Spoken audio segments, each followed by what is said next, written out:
Good evening, ma'am. My name is Ayush Shivankar. I am from second year BMS C division. My roll number is 6181.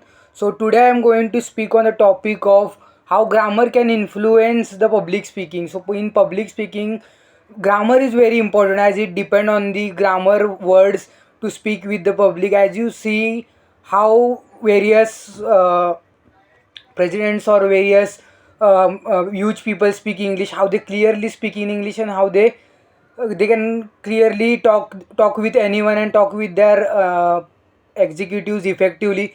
So it depend on the per person to speak English, and speaking is one of the communication skill which functions to deliver message to other. It usually focuses on the meaning and sometimes even ignore the grammar form. So small mistakes like wrong pronunciation or common mistake, as long as meaning can still be understood by the listener. But something that people often forget is communication also needs to be clear to get the good understanding between two peoples and the listeners, and for the result grammar is surely needed. The problem now is the only deal with writing skill and less important while using in the speaking skill.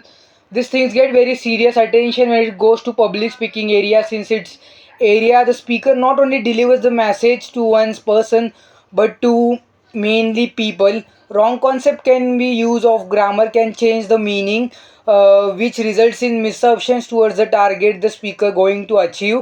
So therefore grammar in public speaking can be said as much to be considered in this discussion. The function of grammar uses in public speaking and grammar awareness for effective use in public speaking will be discussed. So the term grammar was often used by non-linguistics with a varied broad meanings. The Jeremy Butterfield puts grammar is often a generic way of referring to any aspect of English. So it mainly depends on the public speaking. As you see, various presidents of various nations can speak clearly. So from that we should understand that how peoples are often using the grammar skills. So that grammar skills we have to achieve to become that much important to the nation and that much important to the society, and that fluency should be maintained in the organization. So ma'am, that was my part. Thank you for listening to me. Thank you.